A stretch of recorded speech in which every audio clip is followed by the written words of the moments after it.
Hello and welcome back to London Cycle Routes. Today I'm going to show you how to cycle from Euston Station to Waterloo Station. Quite a few people have asked about getting between the various rail terminals in London, so we're going to start with these two. This actually only takes about 15 minutes and it's a journey that got a lot easier recently with a few changes to the streets that I'll show you later.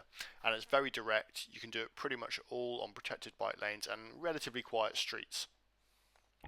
We're going to start here outside Euston Station and then wheel your bike and cross as a pedestrian Euston Road here. And you're heading for Gower Street, which is just here on the corner. And you can get on your bike here and cycle down the street. There's a brief stretch here where we're not in a bike lane, but you won't run into too much traffic on this street, and it is only for literally 30 seconds that you'll be on here. So just carry on down and you'll arrive in Gordon Square,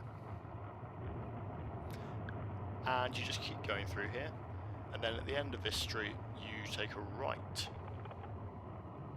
That takes us on to Bing Place and then Torrington Place as well, where we'll actually rejoin a sort of lightly protected bike lane. And then at the end of this street we wait at the lights and we go left. And yeah, we've got a stepped cycle track here on Gower Street, and this is taking us north-south.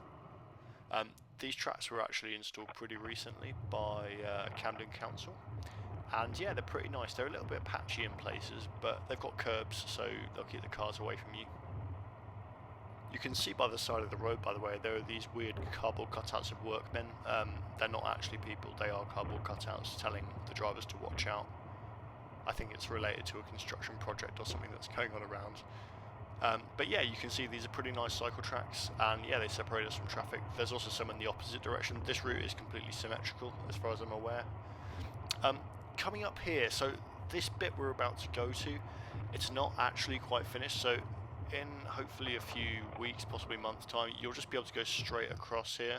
For now, what you want to do is just follow the road through for literally about 10 metres and then go left onto the pavement and go through the cycle crossing here onto Endell Street. Now this street is two-way for bikes and it's one-way for cars. If you're in a car, it doesn't really go anywhere, so you're not really going to run into any traffic apart from things like deliveries. Such as that van there. But yeah, you can see we're not really having to deal with very many cars at all.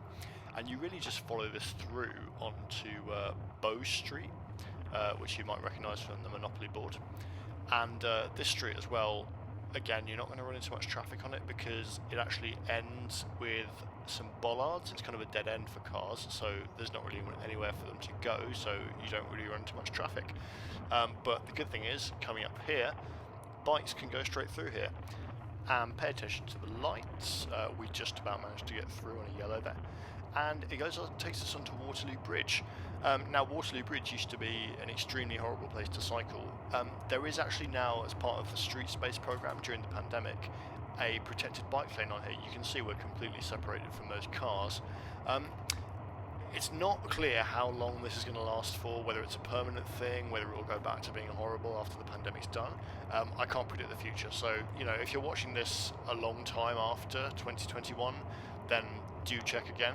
But for now, it's actually a pretty good place to ride for the first time in a long time. Now, being careful here, because we've got about 10-15 metres with general traffic, but we're not going to stand it for long because we're going to turn left here to avoid the roundabout, and you go down this ramp down Waterloo Bridge. Now if you were coming in the opposite direction, there's a ramp on the other side of the bridge as well. You just go under the bridge to get to it, and that just means that you don't have to cross the road when you're up there, which is really handy. We go along upper ground here and then we turn right onto Cornwall Road, which is kind of like a back street, and you just keep following this straight through. And yeah, you shouldn't really run into too much traffic on here because most of the traffic is on the massive roundabout next door, which we're avoiding skillfully. Now, you can go straight through this bridge here and turn right afterwards, but I've turned right here onto Alaska Street, and believe it or not, we're actually here. That is dead ahead of us, Waterloo Station. and yeah, you can see the entrance there. You just cross the road as a pedestrian at those lights ahead of us, and you can go in there. That is it. Thanks very much for watching, guys. If you found this useful, please do like the video on YouTube. It makes a massive difference, and also subscribe to the channel for more like it. Thanks very much, and goodbye.